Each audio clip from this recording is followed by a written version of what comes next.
Haryana versus యూపీకి జరిగిన మ్యాచ్‌లో హర్యానా మంచి విక్టరీ నమోదు చేసుకున్నారు. ఫస్ట్ 15 మినిట్స్ అయితే యూపీ మంచి లీడ్‌లో ఉన్నారు. నియర్లీ 9 పాయింట్స్ లీడ్‌లో ఉన్నారు. ఫస్ట్ హాఫ్ అయిపోయటానికి గూడా 5 పాయింట్స్ లీడ్‌లో ఉన్నారు.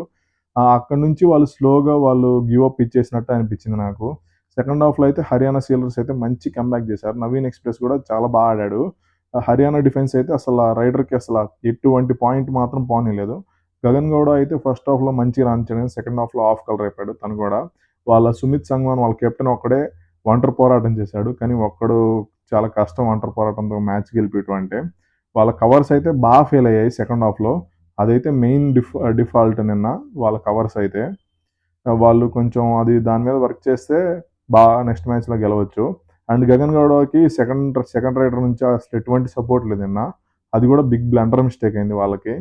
ఇవన్నీ మొత్తం కవర్ చేసుకుంటే నెక్స్ట్ మ్యాచ్‌లో వాళ్ళు గెలవడానికైతే మంచి ఛాన్స్‌లున్నాయి.